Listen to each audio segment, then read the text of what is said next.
Imaginez ceci. Vous vous réveillez, déverrouillez votre téléphone portable et, en quelques secondes, vous êtes plongé dans une mer de notifications, d'images et de nouvelles. Nous vivons entourés de technologies de pointe, connectés à tout et, paradoxalement, déconnectés de nous-mêmes. On nous a dit que c'est l'apogée de la civilisation humaine, que nous vivons à l'ère de l'information, de l'efficacité et du confort, que jamais auparavant nous n'avions eu autant d'accès, autant de liberté et autant de possibilités. Et pourtant, pourquoi tant d'entre nous portent-ils un sentiment chronique de vide? Le philosophe Byung-Chul Han a écrit que nous vivons dans la société de la performance, où il n'y a plus de maîtres ou d'oppresseurs extérieurs, mais plutôt des individus qui s'exploitent eux-mêmes au nom de la productivité. Cette exploration silencieuse génère un épuisement qui n'est pas seulement physique, mais existentiel. La promesse de la modernité était claire. Avec les progrès de la science, de la technologie et de l'économie, nous aurions une vie pleine, sûre et pleine de sens. Mais la question qui résonne dans l'âme de beaucoup aujourd'hui est simple et dévastatrice. Est-ce tout? Dans cette réflexion, nous marcherons parmi les ruines silencieuses de cette promesse brisée, analyserons le paradoxe de la modernité, comprendrons comment un monde aussi avancé peut produire un sentiment aussi profond de déconnexion et de vide, et peut-être trouverons dans ce chemin une chance de nous reconnecter avec ce qui compte vraiment. Dès notre plus jeune âge, nous apprenons que nous vivons au sommet de la civilisation. Le récit est répété dans les manuels scolaires, les discours officiels et les campagnes publicitaires. Nous sommes privilégiés d'être nés à cette époque. Après tout, les souffrances d'il y a des siècles ont été réduites, les maladies ont été contrôlées et le monde est à portée de main. Mais qu'en est-il de l'inconfort que nous ressentons à l'intérieur de nous? Celui-ci n'aurait-il pas dû être guéri en même temps que les autres? La modernité nous a vendu une idée séduisante, le progrès comme chemin naturel et inévitable vers le bonheur. Chaque avancée technologique, chaque nouvelle application, chaque optimisation de la vie quotidienne serait un pas de plus vers l'intégralité. Mais que faire lorsque la promesse de plénitude se traduit, en pratique, par un sentiment de fragmentation et de fatigue intérieure? Nous vivons dans une culture qui idolâtre le nouvel appareil, la nouvelle tendance, le nouvel objectif. Mais il y a une question qui est rarement posée. Nouveau pour quoi faire? Le progrès lui-même n'est pas un méchant, mais lorsqu'il devient un dogme incontesté, il nous aveugle aux effets secondaires. Nous créons un monde de plus en plus rapide, plus efficace, plus pratique, mais aussi plus anxiogène, plus solitaire, plus perdu sur lui-même. Le psychanalyste Erich Fromm a déjà averti que les êtres humains modernes courent le risque de devenir un automate sans jamais se demander ce qu'ils veulent vraiment.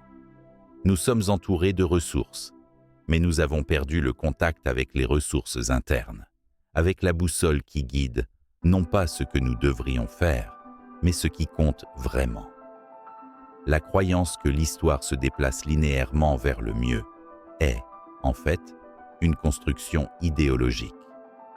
Ce que la modernité ne nous a pas dit, c'est que le progrès technique ne signifie pas nécessairement le progrès humain. La technologie peut nous emmener sur la Lune, mais elle ne nous apprend pas à gérer un cœur brisé. Internet peut nous connecter avec le monde entier, mais il ne remplit pas le vide intérieur, mais il ne nous apprend pas à écouter le silence d'un dimanche vide. La promesse de la modernité a été remplacée par un rythme effréné. Au lieu de la liberté, nous avons l'hyperactivité. Au lieu de sens, nous avons des distractions constantes. Le sentiment que quelque chose d'essentiel a été perdu n'est pas un défaut de notre perception. C'est un symptôme de l'effondrement d'un idéal qui n'a jamais vraiment été centré sur l'être humain, mais sur le système. il est peut-être temps de reformuler la question. Il ne s'agit pas de nier les avancées, mais de regarder dans les yeux cette promesse brisée et de se demander à quel moment avons-nous cessé de marcher à l'intérieur de nous-mêmes et avons commencé à courir uniquement vers l'extérieur. Nous n'avons jamais été aussi connectés et nous ne nous sommes jamais sentis aussi seuls. Nous vivons à une époque où nous pouvons parler à n'importe qui, n'importe quand, de pratiquement n'importe où sur la planète. Les messages arrivent en quelques secondes. Les appels vidéo raccourcissent les distances. Les algorithmes nous tiennent au courant de la vie de chacun. Et pourtant, il y a un profond silence entre ces connexions. Un silence qui crie. La promesse était simple. La technologie nous rapprocherait, faciliterait l'amour, l'amitié, l'appartenance. Mais ce qui s'est passé, c'est autre chose. La connectivité est devenue superficielle, communication instantanée, bruit constant, et la présence, remplacée par des notifications. Le philosophe Martin Buber nous a enseigné la différence entre la relation « je-tu » et la relation « je-ça ». La première est une relation vivante, authentique, dans laquelle l'autre est vu dans sa globalité, comme un sujet. La seconde est utilitaire, fonctionnelle, dans laquelle l'autre devient un objet, un profil, une réponse rapide. La technologie nous a éloignés des relations « je-tu » et nous a plongés dans des relations « je-ceci », où tout est mesuré, évalué, jetable. Nous avons pris l'habitude de discuter par le biais de messages rapides, de réagir avec des émojis, de suivre la vie des autres, à travers des messages modifiés et calculés. Mais, à quand remonte la dernière fois que vous avez regardé quelqu'un dans les yeux pendant plus de 30 secondes sans qu'un écran ne vous sépare? L'abondance supposée des obligations est devenue un champ de mines de comparaison. Nous voyons les sourires des autres, les voyages des autres, les réalisations des autres. Tout est édité, filtré, éclairé artificiellement. Cet excès d'exposition crée une illusion que tout le monde vit mieux que vous. Cela n'engendre pas seulement l'envie. Cela génère de la déconnexion, vous fait vous sentir étrange, même dans votre propre vie. Ce qui était censé unir, fragmenter. Ce qu'il fallait accueillir, il l'a exposé. Ce qui était censé faciliter les choses, étouffé. Et le plus cruel dans tout ça, c'est que cette déconnexion s'est normalisée. Les conversations profondes ont cédé la place à la visualisation. Les rencontres, les histoires, les silences, qui étaient autrefois des espaces d'intimité, sont maintenant compulsivement remplis de parchemins infinis. Il ne s'agit pas de diaboliser la technologie, mais de regarder honnêtement ce qu'elle nous a volé, ou, plutôt, ce que nous avons laissé se perdre. Être connecté est très différent d'être en communion. Et peut-être que, dans ce monde de réseaux numériques, le véritable acte révolutionnaire est de s'asseoir avec quelqu'un sans hâte, sans distraction, et d'écouter simplement. La connaissance a toujours été considérée comme le chemin de la liberté pendant des siècles. L'accès à l'information était un privilège réservé à quelques-uns, et beaucoup de luttes ont été menées pour qu'il devienne un droit universel. Mais aujourd'hui, nous vivons l'autre extrême.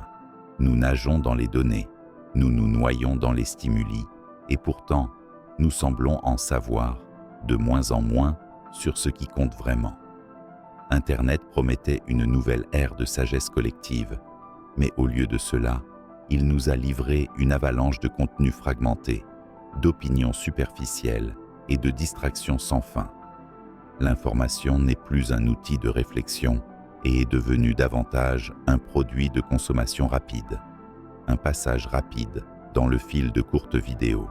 Il y a un titre accrocheur qui apparaît au milieu et nous continuons sans digérer, sans intégrer.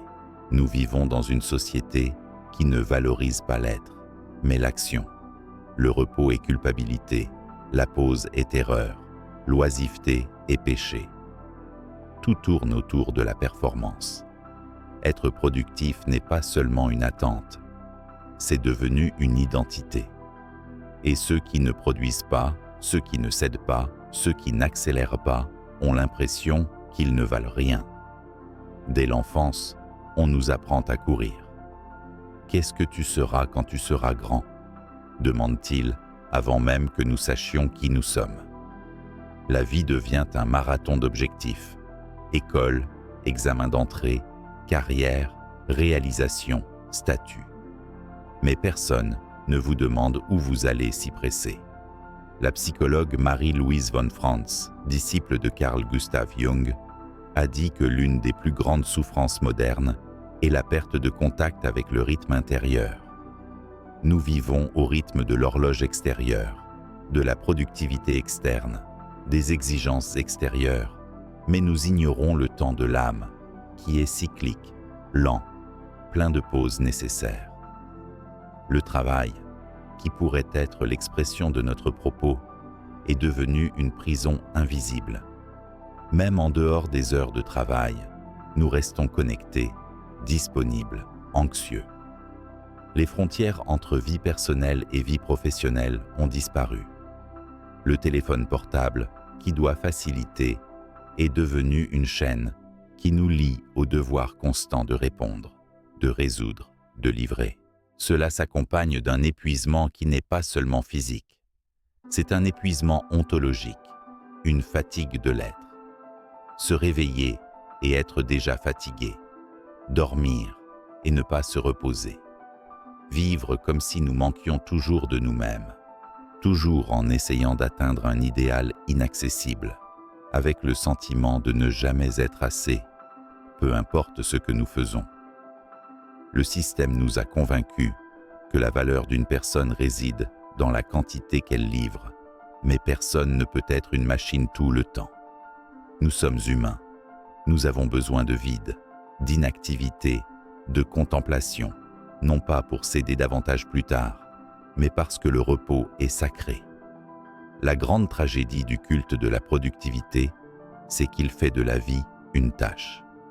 Et ceux qui ne vivent que des tâches satisfaisantes oublient ce que c'est que d'exister simplement, ce que c'est que de s'asseoir sans hâte, de respirer sans culpabilité. Peut-être que le plus grand acte de rébellion aujourd'hui est de s'arrêter, de regarder autour de soi et de se demander « Ai-je été fait juste pour travailler ?» Le monde dans lequel nous vivons nous a enseigné en silence qu'être, c'est avoir, que la valeur d'une personne peut être mesurée par les marques qu'elle porte, la voiture qu'elle conduit, les expériences qu'elle peut acheter et exposer. La consommation n'est plus seulement un besoin ou un choix, elle est devenue un mode de construction identitaire. Nous avons toujours été bombardés de messages qui nous disent que le bonheur est dans un achat à distance, qu'il suffit de l'acquérir pour se sentir bien, pour se sentir complet, pour être enfin accepté. Et lorsque nous obtenons ce que nous voulons, la satisfaction est de courte durée. Bientôt, un nouveau besoin surgit, un nouvel objectif, un nouveau vide. Ce n'est pas un hasard, c'est un projet. Le système de consommation est nourri par une logique perverse. Le bonheur promis ne peut jamais être complètement atteint, car s'il l'était, le cycle se terminerait. Ainsi, nous sommes maintenus dans un état constant de désir, désirant des choses que, au fond, nous ne voulons pas, pour combler un vide dont nous ne savons pas d'où il vient. Et le pire, nous consommons souvent non pas pour nous-mêmes, mais pour les autres. Nous achetons pour être vus, pour nous sentir inclus, validés, appartenir. Les médias sociaux amplifient cela. Nous devenons des fenêtres ambulantes, où chaque image est une tentative de montrer que nous sommes gagnants dans la vie. Mais que se passe-t-il lorsque personne ne regarde? Que reste-t-il lorsque nous éteignons l'écran et que nous sommes seuls dans le silence de la pièce? Pour beaucoup, la réponse est inconfortable, difficile à expliquer. Le sentiment que, malgré tout ce qui a été accompli, il manque encore quelque chose d'essentiel. Le psychanalyste Carl Gustav Jung a dit que ce qui ne vient pas à la conscience revient comme destin, c'est-à-dire que si nous ne comprenons pas ce qui nous motive vraiment, nous serons poussés par des désirs qui ne sont même pas les nôtres. Et la consommation arrive exactement à ce moment-là. Il essaie de faire taire l'inconfort interne avec des solutions externes, mais il n'y a pas d'objet qui remplisse le vide d'une âme déconnectée d'elle-même. Le vrai problème n'est pas dans la consommation elle-même, mais dans la place qu'elle a fini par occuper. Acheter est devenu synonyme de vivre. Et dans cette confusion entre le besoin et l'identité, nous oublions de nous demander « Qu'est-ce que j'essaie de remplir avec tout cela ?» La réponse ne tient presque toujours pas dans un sac. Elle vit dans un endroit beaucoup plus profond et plus calme. Il y a une profonde différence entre choisir d'être seul et se sentir seul, même entouré de gens. La première est la solitude fertile, la solitude qui nourrit, qui permet l'introspection, qui donne de l'espace à l'âme pour respirer. C'est la solitude créatrice des philosophes, des poètes, des chercheurs. C'est alors que le silence devient un temple intérieur. Mais la solitude qui grandit dans la modernité en est une autre. C'est celui que nous ne choisissons pas, c'est celui qui nous envahit, même lorsque nous sommes connectés à des dizaines, des centaines, des milliers de personnes. C'est le genre de solitude qui survient lorsque nous sommes entourés, mais que personne ne nous voit vraiment. Nous vivons à une époque où les relations ont perdu de leur profondeur. Nous parlons à beaucoup, mais nous sommes rarement vraiment écoutés. Nous partageons des fragments de nous-mêmes sur les réseaux sociaux, mais nous gardons l'essentiel dans le silence. Le temps pour l'autre a été remplacé par la hâte, le lien par la commodité. Ce n'est pas une noble solitude, c'est l'isolement émotionnel, masqué par la liberté.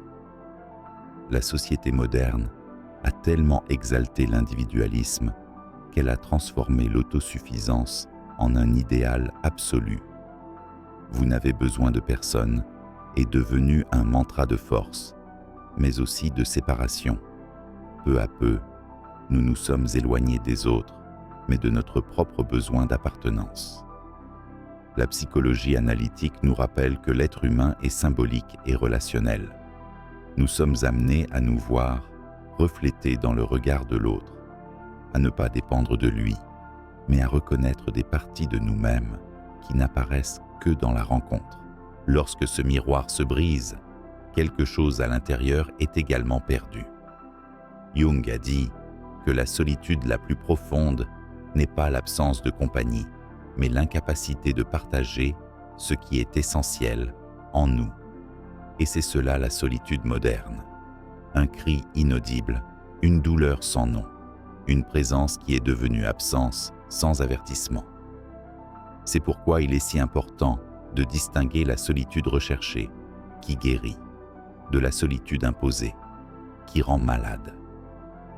Le premier est un droit, le second un symptôme.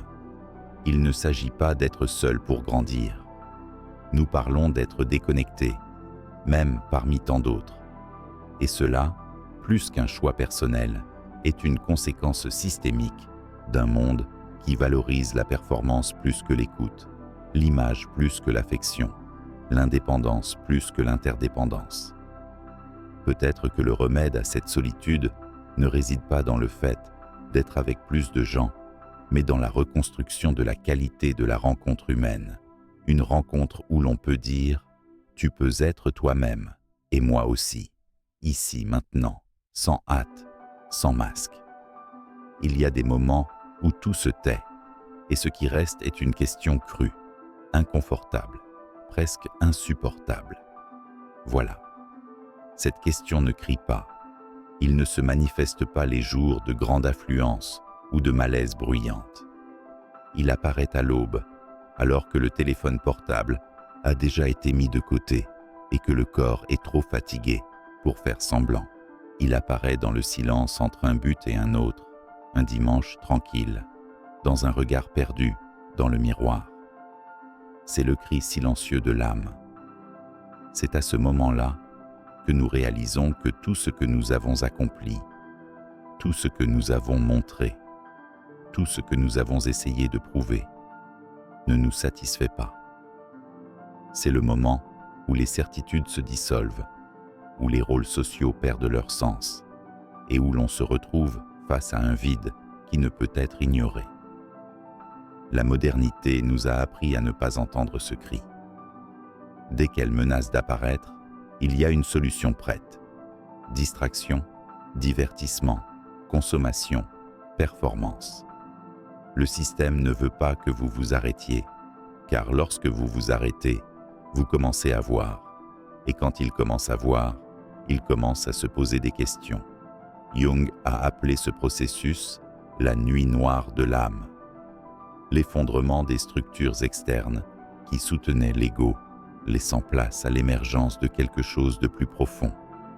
C'est douloureux, oui, mais c'est aussi nécessaire, parce que ce qui en ressort n'est plus une identité fabriquée pour plaire au monde, c'est la vérité de l'être.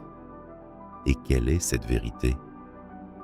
Qu'aucun titre, aucun bien, aucun nombre d'adeptes ne peut remplacer l'expérience d'être entier avec soi-même.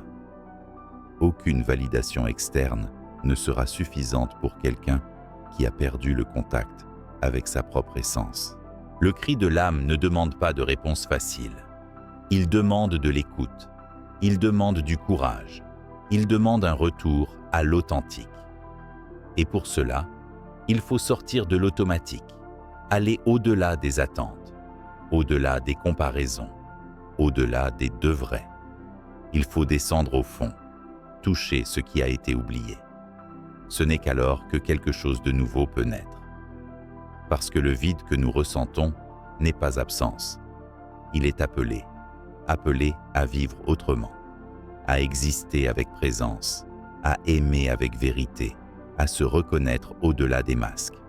Et lorsque nous entendons ce cri et que nous ne l'ignorons pas, il se transforme, de la douleur silencieuse au réveil, du désespoir à la naissance.